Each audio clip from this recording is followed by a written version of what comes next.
So, kids have this game. I think it was invented by adults, but they like it. It's called Simon Says, right? I hate Simon Says. Simon Says is a horrible game. But the way it works is one person is Simon, and he says, Simon says, rub your head, touch your nose, stand up, sit down. But he has to say Simon says for you to do it. And as soon as he might say, or she might say, touch your head, and he doesn't say Simon says, then what happens is you're out. It's a very, very bad game. They kick you out. You lose, right? You lose. I don't like this game. Well, Jesus doesn't play the same game, but when we decide to follow Jesus, a lot of times it is like Jesus saying, get up, and Jesus says, sit down. And Jesus says, get up, and Jesus says, sit down. Right? And Jesus says, get up, sit down, get up, sit down. Now, we're in the Gospel of Mark. The Gospel of Mark is in the New Testament. If you've never heard of a gospel, it simply means two things. It means the good news and the victories. So if a person writes a gospel about Jesus, they're talking about the good news and the victories of Jesus. Right?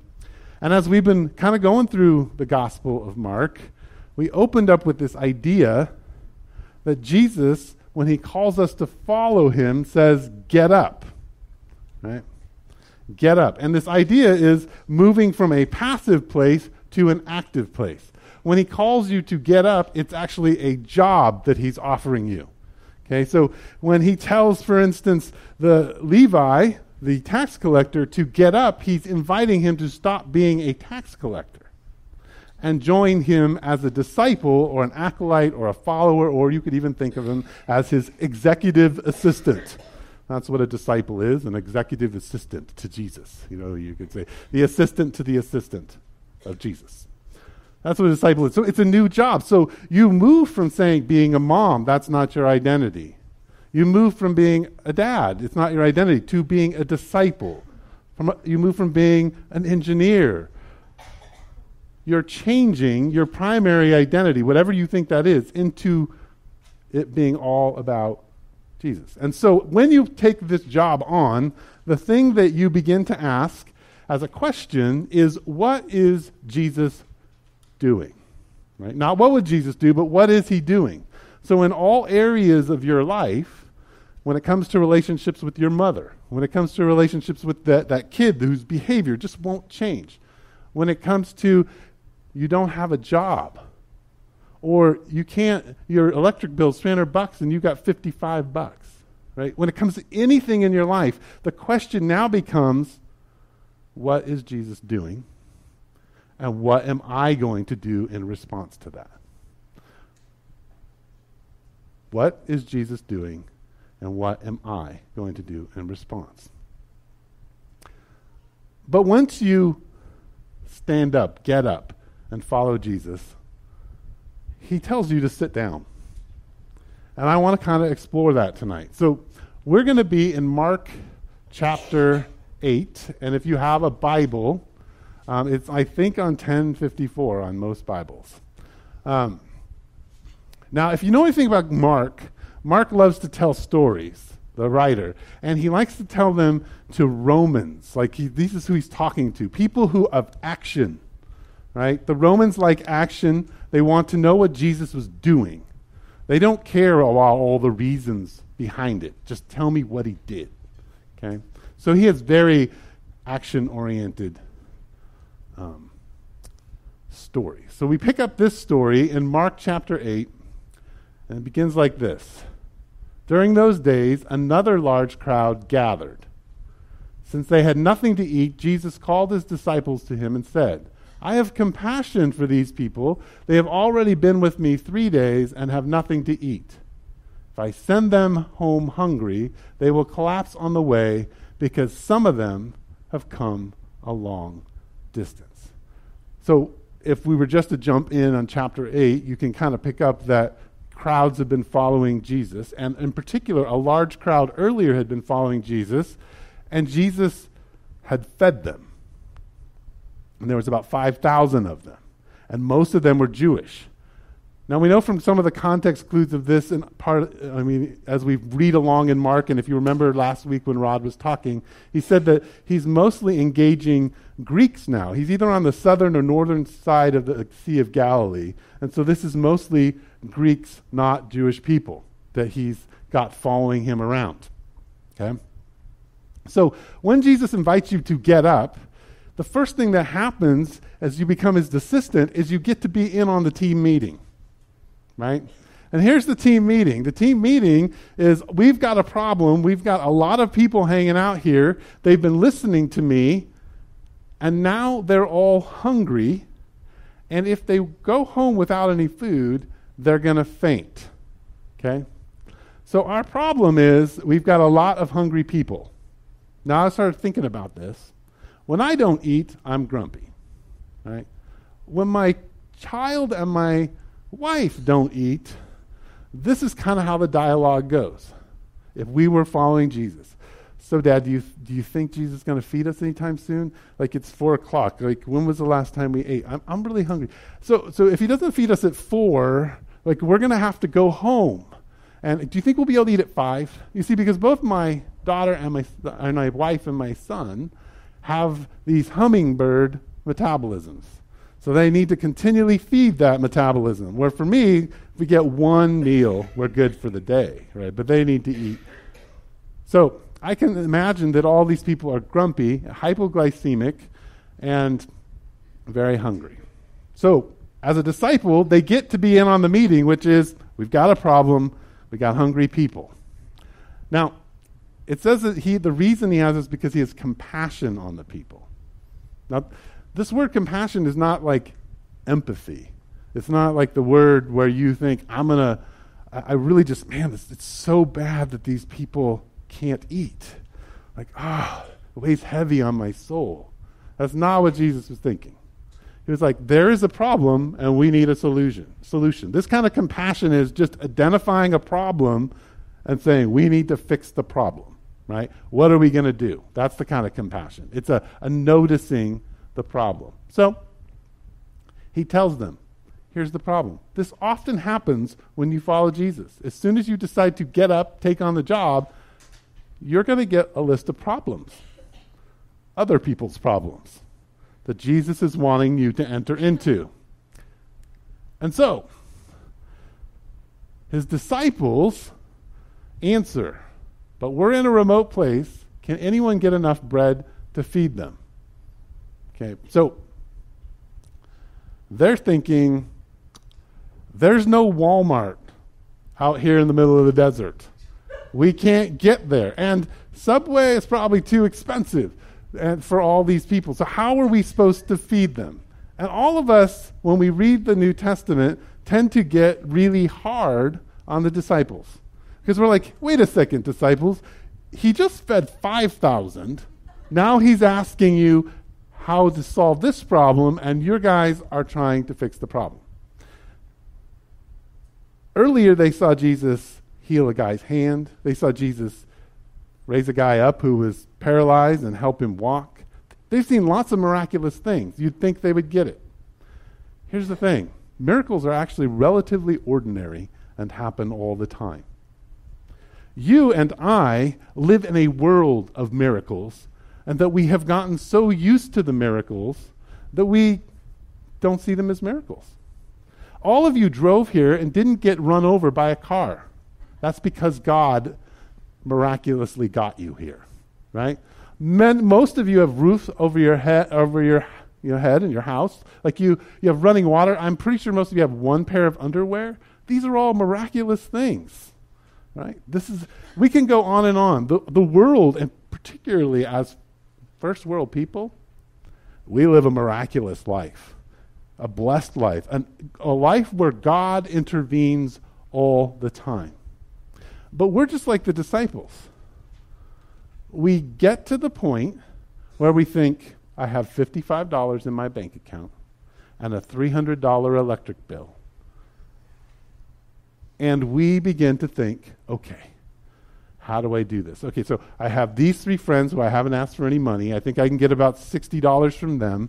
All right, I have these really cool, speakers. I could go sell those. And maybe if I get my son out there on the corner with a guitar singing, we could make about $30 just to get him to stop. We're like, I'm working on this plan.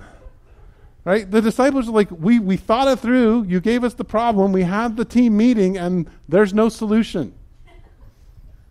Because we're out in the middle of nowhere. Right?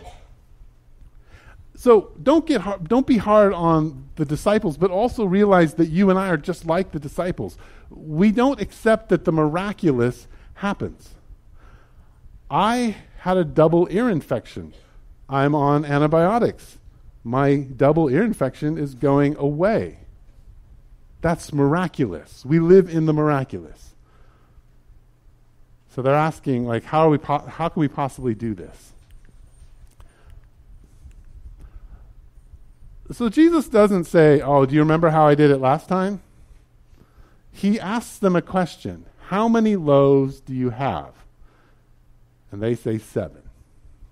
Here's the question that Jesus asks us when he presents the problem to us, and we are like, I don't know what to do. He asks us, what do you have? What do you have?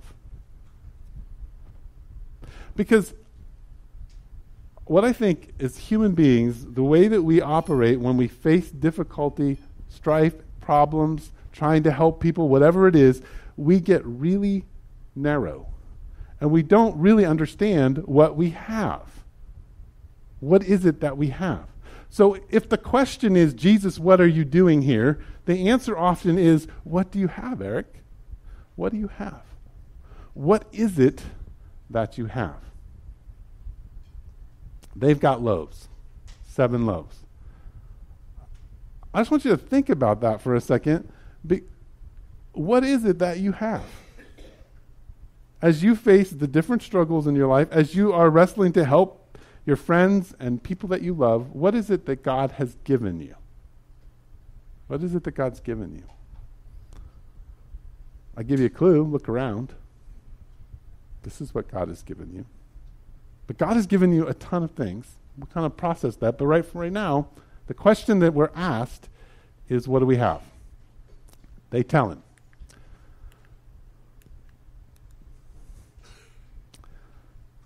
Verse 6. He told the crowd to sit down on the ground. When he had taken the 7 loaves and given thanks, he broke them and gave them to his disciples to distribute to the people, and they did so. And a little further down, we're going to find out that he also did some fish. Now, this word, sit down, is key because it's actually different than in other places where Jesus tells people to sit down, and that it is, he asks them to recline. The implication in this passage is that Jesus is inviting the entire place to sit down and get ready for a festival, a feast, a party in the middle of the desert. Right? He tells them to sit down because they're going to taste the best bread they have ever had. I don't know how it works, but I'm pretty sure this is going to be pretty tasty fish. I don't think this crowd of 4,000 people wander back to their place and they're like, man, we were really hungry and the bread was horrible and the fish was dry and we could barely get it down. No, Jesus says recline, right? Recline. Sit down.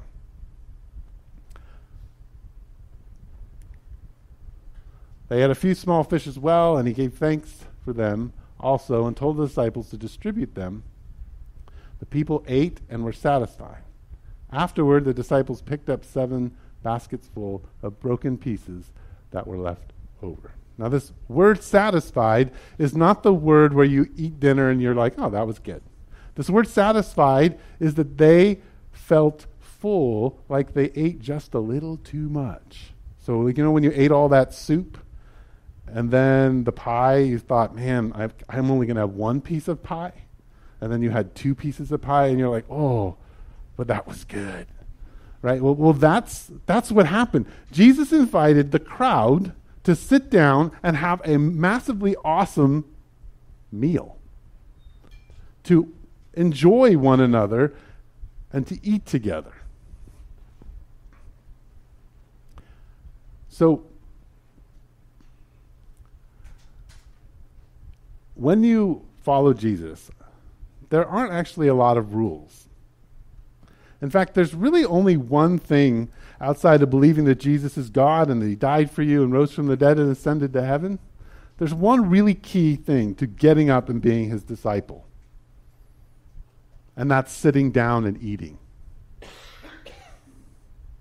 together. Because something happens when you and I sit down and eat together. Something changes when we sit and eat together. I love the social sciences. And the one thing that's, just all over social science when it comes to early childhood development and family structure is that families that eat together, children that are in families that eat regularly, just have an easier life. You want to know why? It's because when you're forced to sit down at a table and all the things are turned off, you begin to have to talk about life. You begin to have to engage in life. You have to slow down. You have to tell people what happened in your day. You have to sort through things, make plans. So the invitation to sit down after God has called you to get up is actually so that you can grow as a disciple. Yes, getting up, following Jesus, doing stuff, that's important. But resting is what's transformative. Sitting with each other. Now, what's interesting about this is that this word baskets it's important to just note it because in the earlier time when he fed the 5,000, it says that there were a bunch of baskets left over, and it's a different word, and it's kind of like there were a small number of lunch boxes left over. This word means huge baskets. The idea in this is that because these are mostly Gentiles, that Jesus is saying, I'm not just here for the Jews, and I'm not just here to satisfy and be the Messiah for them. I'm here for everyone, and it's a big banquet and a party, and this is the foretaste to it. And it's going to overflow. That the kingdom of God is going to be about a big feast. Now, every week we come here, and what do? We practice the key part of being a disciple. We walk up, we take Christ's body, we dip it in the juice, and we remember his blood shed for us. Right? And then we go sit together and have a meal. We're practicing discipleship. We're sitting down. Verse 9 says about 4,000 were present. After he had sent them away, he got into the boat with his disciples and went to the region of Dalmanutha. So I want to go back. And I want to talk about this word compassion. Because the invitation to being Jesus' disciple is, that get up, is to live out a life of compassion. To be a disciple and to ask that question of what is Jesus doing, we have to ask it from this story. Well, Jesus is being compassionate. So what does that mean? Here's what I want you to think about. If the meal is the big part of it, being a disciple, I'm going to give you an assignment. Rod is making taco salad. Right? I love taco salad. But before the village was planted, Rod and I would still make food for a bunch of people. And there was a debate going on. Should you put pinto beans or refried beans on your taco salad? Kidney beans. See? Kidney beans or refried beans. Well, I grew up putting refried beans on my taco salad because I grew up around a lot of little Mexican ladies, moms who just put refried beans on everything, right? So I think taco salad should have that. So when you go and enter into that debate tonight and sit down with each other, I want you to enter into what Jesus is doing, which is being compassionate. So let's talk about the first thing in this parable that kind of demonstrates his compassion. He's present. Jesus is not out in the desert going, oh man, it's so cool. Like a while ago I had 5,000 people plus all of their kids and wives and everything. And now I've got 4,000. Like I'm really cool. And he's just thinking about himself. No, he's very present. And what he's aware of is their physical need, their hunger. Right? The first step to being compassionate is being present. So what I'm going to invite you to do tonight as you sit down across from somebody, and if you see somebody sitting alone, you need to go sit down with them. I'm inviting you to come and be present. Okay? Present means that you are making observations about what's going on with them. You're listening. Right? You're present. You're not thinking about your thing. But present is more than that. See, at the Village, we've been working on this for almost 16 years. Some of you have been here a long time. Some of you are new to this. But that is not to have your story and your narrative be the dominant thing. Right? A lot of times when we sit down in conversation, the thing that we want to do is tell everybody about us. And when someone else tells us a story, we want to tell them about how we had that same experience, right? We want to talk about us. Even those of us who know we're not supposed to talk about us like to talk about us. Like, we want to be the center. I was at a conference this Saturday where I was the moderator at Jessica's work. And so I was doing a breakout group. And in that breakout group, there was this lovely older lady, and she said, you know, the older I have gotten, the more I realized it's just not about me. I thought, yeah, that's what Jesus has been saying for a long time, right? It's not about you. Being present isn't smashing your story. You can still bring your story forward. But being present is knowing and wanting other people's stories and what's going on in their life to be out in the front, knowing what they need. Okay, so that's being. The second thing that happens here is that Jesus is actually concerned with helping people in their need.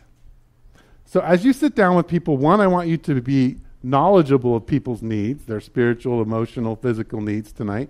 And then I actually want you to think about how you might be able to help them, what you can do for them. I want you to think, okay, what can I do? And what's going on in their life? Because that's what Jesus is doing. Jesus is present, and Jesus is saying we need a solution. Let's fix this. Let's figure it out. So, you're going to sit down with people. You're going to talk to them. You're going to find out what's going on. You're going to try to keep your story in the background and hear their story and how you might be able to walk alongside them.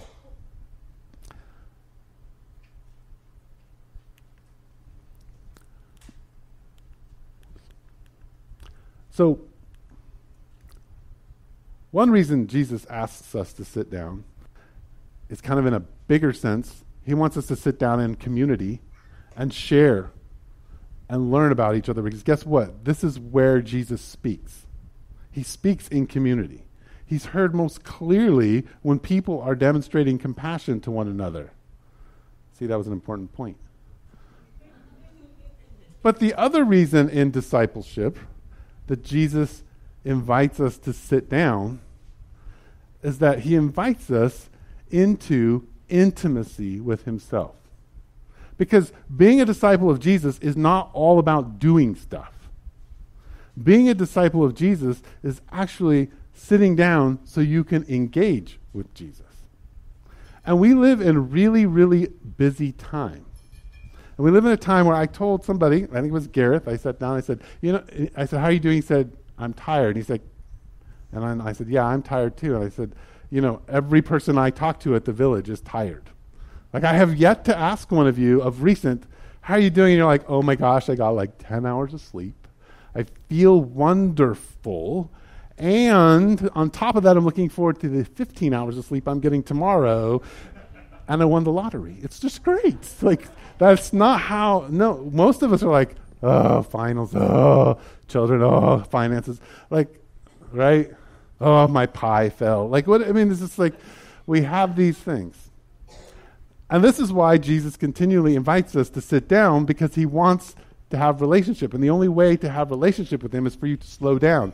Sitting down is slowing down, right? The songwriter David in the Psalms, in Psalm 23, says this about sitting with Jesus, or sitting with God. You prepare a table before me in the presence of my enemies. Kind of similar in some ways to the feeding of these 4,000.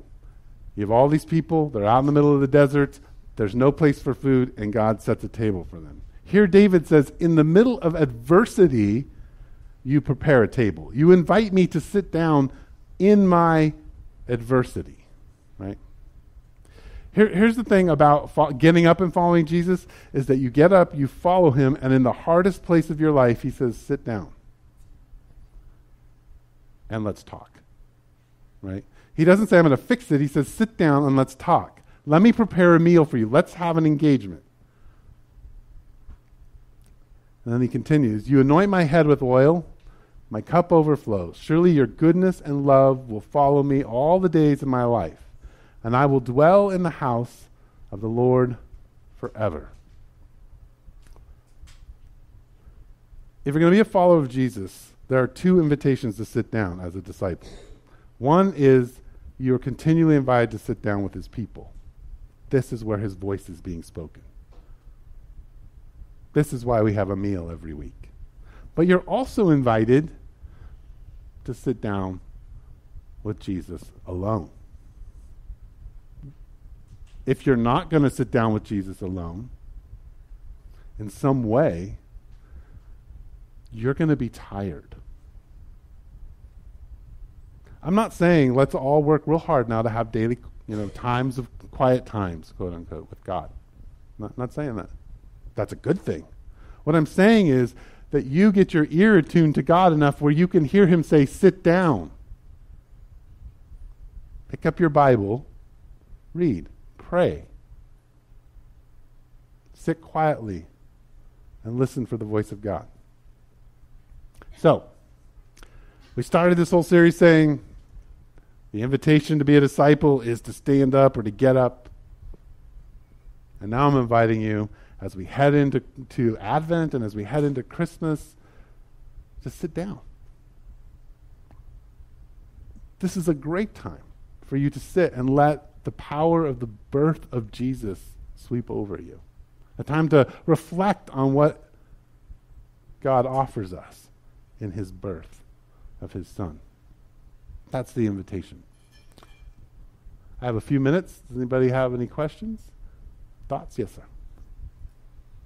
Oh, you want to use the mic? Yes. You may use the mic.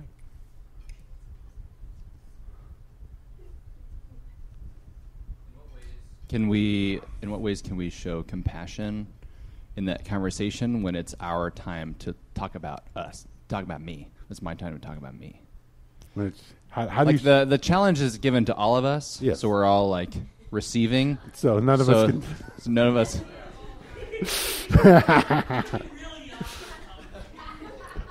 So how can you talk a little bit about Sure. that compassion when it comes to offering? Well, first off, I think what I'm asking you to do is have an internal realization that what you're constantly trying to do is just tell your story. So if you put a damper on that, you're still going to tell your story. Like you can't help it, right? You're going to tell it. But I think in a way of telling it compassionately, it's when you've explored someone else's what's going on in their life, that provides then an opportunity to say, hey, okay, this is what's going on with me. Now, I don't know. If you have any other thoughts on that, that'd be... Well, my other thoughts are just, it's possible to talk exclusively about yourself and yet at the same time be aware and in tune of what's happening for Yes. the recipient of that Yes. information. Yeah. That will end up modifying the way you say, like, well, I know exactly how you're feeling because, well, this one time this all happened to me. Right. That's good. Anybody else have any other thoughts? One behind. I want to piggyback on this idea. I remember several years ago working at a call center, or I was in a leadership group, and they told me to read this book called Emotional Quotient, or EQ. And really, in a lot of ways, to be a disciple and to be somebody who wants to be present, it takes an ability to be able to read the room, or to be able to read the emotions of the person that's in front of you, because we can usually tell by body language or by tone of voice or a version of the eyes if somebody needs your presence and someone needs to be able to say what's going on. You can usually pick up on those cues. Sure. And that's the time to sort of to say, I'm going to pull back Sure. and see if I can pull them out. Sure. Well, and to even make it simpler, to follow Jesus and to be compassionate is maybe not even about their story. Just tonight, find out what somebody needs. Listen well enough to hear what they need. Walk away today saying, I know what Corey Wise needs. Or at least what she believes she needs. That's it. Anybody else? Thoughts? Corey Wise. Yeah, when you were talking about miracles, it just kind of made me think we've been having some housing issues lately. Some of you know about what's going on. And then we ended up miraculously, basically, finding a new place to live because my father-in-law got a spam email and liked the house that was fraudulently listed and found the real person who was selling it. So, so definitely, I liked your point on miracles. So, yeah, they do happen all the time. And I just wanted to share that. I thought that was kind of cool. Anybody else? Yes. I'm just going to pass it down over. I just wanted to ask, you said compassion's being present, and then you said one other part. I thought you were saying compassion holds two pieces. Yes, compassion holds to being present and being willing to try to figure out what you can do to help, to stepping into the problem. And I think the thing I'm struck with is when I'm struggling to be present with people, it makes me aware that I'm not very present with myself or God. So it just is all very connected. Yes. And it feels like when you choose to be present to somebody, it can help push you into being present with God, or choose to be present with God. It helps push us into presence with one another. Cool. I'm just holding the mic. Oh, we got two back here. Emily and then Trizia.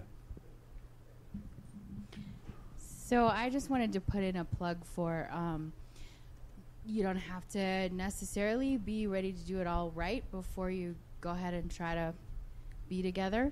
Yes. And because I think there's a piece, like having lived out in the bush, where there was eating together. We didn't sit around tables, and we did not ask each other how we were doing or analyze anything like that. Sure. But there was a sense of belonging Yes. and connectedness that happened even when we just talked about fish or didn't talk because the grown-ups wouldn't let us or whatever. But there was a sense of belonging, and I think so even when you're not, when you don't know how to read people, or you don't feel like talking or whatever, don't stay away. Right. Just come and be a part and be grumpy. Okay, fine. Yes. No, I agree. Trizia, and I think we'll wrap it up. So where do you draw the line, or how do you find the line between knowing, how you can be helpful, stepping into the problem, and going too far trying to solve the problem? Yes. And I knew that I was going to run into that. So I think what I would do is stick with what it means to be a disciple, which is ask the question, what is Jesus doing here with this person? And just being sensitive to that. And I don't think I would say compassion as a disciple of Jesus is about fixing the problem. It's just saying, I'm going to be present and available if needed. And I think that's probably a better way. Not looking for the solution, but being available to what Jesus is asking you to do. I think, unless somebody has one more question, I'm going to wrap it up. Okay. I just thought it was appropriate that we talked about reclining, entering into fallow month. Thought that was good. Yeah. So very true. All right, well, let's pray. Father in heaven, thank you for inviting us into eating with you and with your people. And I just ask that as we sing and as we eat together and as we just enjoy your presence amongst us, that you would help us to offer one another compassion. And I ask that in your holy name. Amen.